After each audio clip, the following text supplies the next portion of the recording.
തുടർച്ചയായി വൈദ്യുതി തടസ്സപ്പെടുന്നതിൽ പ്രതിഷേധിച്ച് യുവമോർച്ച വണ്ടൻമേട് മണ്ഡലം കമ്മിറ്റിയുടെ നേതൃത്വത്തിൽ KECB ഇരട്ടിയാർ നോർത്ത് സെക്ഷൻ ഓഫീസിന് മുൻപിൽ ധർണ നടത്തി.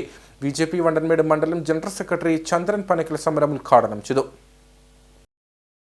ഒരാഴ്ചയായി ഇരട്ടിയാർ നോർത്ത് KECB സെക്ഷന് കീഴിൽ വൈദ്യുതി മുടക്കം പതിവായിരിക്കുകയാണ്.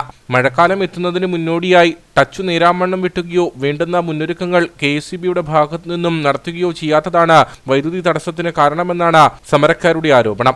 യുവമോർച്ച വണ്ടൻമേട് മണ്ഡലം കമ്മിറ്റിയുടെ നേതൃത്വത്തിലാണ് ഇരട്ടിയാർ നോർത്ത് KECBയുടെ ഓഫീസിന് മുമ്പിൽ ധർണ സംഘടിപ്പിച്ചത്. BJP വണ്ടൻമേട് മണ്ഡലം ജനറൽ സെക്രട്ടറി ചന്ദ്രൻ പനക്കൽ സമരം ഉദ്ഘാടനം ചെയ്തു. ഒരാഴ്ചക്കാലമായി KECBയിൽ നിരന്തരം ഈ നാട്ടുകാരും നമ്മുടെ പ്രവർത്തകരും ഈ KECBയുടെ അനാസ്ഥയെക്കുറിച്ച് ചൂണ്ടിക്കാട്ടുകയും കറണ്ട് ഒരാഴ്ചക്കാലമായിട്ട് ഇല്ലെന്ന് വേണേൽ പറയാം. അത് കറണ്ട് വന്നു കഴിഞ്ഞാൽ ഒരു 5 മിനിറ്റിനകം കറണ്ട് പോകുന്നു. അതല്ലാതെ തുടർച്ചയായിട്ട് ഈ കറണ്ട് ഇങ്ങനെ കട്ടായിക്കൊണ്ടിരിക്കുന്നു. അപ്പം നമ്മളിപ്പോൾ പറഞ്ഞപ്പം അവർ പറയുന്നത് കാലാവസ്ഥ ഇതിലും വലിയ കാലാവസ്ഥയായിരുന്നു. ഇവിടെ പ്രളയമുണ്ടായ സമയത്ത് 2018-ലൊക്കെ പ്രളയമുണ്ടായ സമയത്ത് ഒരു ദിവസം പോലും, അന്ന് MM മണി KECBയുടെ മന്ത്രിയായിരുന്നു, വൈദ്യുതി മന്ത്രിയായിരുന്നു. ഒരു ദിവസം പോയിട്ട് 1 മണിക്കൂർ ഇവിടെ കറണ്ട് പോയിട്ടില്ല. അപ്പോൾ പേടിയുള്ളവനെ ഇവർക്ക് ഭയമാണ്. അദ്ദേഹത്തെ പേടി കൊണ്ട് മാത്രമാണ്. ഒരു ദിവസം പോലും ഇവിടെ പല പ്രളയം ഉണ്ടായിട്ടുണ്ട്, മരങ്ങൾ വീണിട്ടുണ്ട്, പോസ്റ്റുകൾ തകർന്നിട്ടുണ്ട്.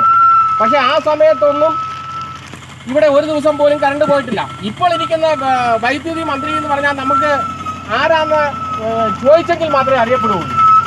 അദ്ദേഹത്തെ ഈ നാട്ടിലുള്ളവർക്കോ അല്ലെങ്കിൽ ഈ ആർക്കും അറിയത്തില്ലാത്ത ഒരു സ്ഥിതിയാണ്. അപ്പോൾ അദ്ദേഹത്തെ പേടിയില്ല. ഇവർ പറയുന്നത് കൊട്ടേഷൻ കൊടുത്തു ഇതെല്ലാം വെട്ടാനെന്ന് പറയുന്നു. അങ്ങനെയല്ല, ഇവരത് ശ്രദ്ധിക്കുന്നില്ല എന്നുള്ളതാണ് ഇതിൻ്റെ ഒരു കാര്യം.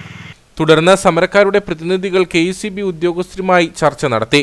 വിഷയത്തിൽ പരിഹാരമുണ്ടാകുമെന്ന് ഉദ്യോഗസ്ഥർ അറിയിച്ചതിനെ തുടർന്നാണ് സമരം അവസാനിപ്പിച്ചത്. പ്രശ്നത്തിന് പരിഹാരമുണ്ടായില്ലെങ്കിൽ തുടർ സമരങ്ങൾ നടത്തുമെന്നും നേതാക്കൾ മുന്നറിയിപ്പ് നൽകി. യുവമോർച്ച വണ്ടൻമേട് മണ്ഡലം president Jins Varghese, BJP Erattayar panchayat committee president KC Rameshan, Rajan Urumbil, Balakrishnan, Joy Varghese, Raju Naranath തുടങ്ങിയവർ സംസാരിച്ചു.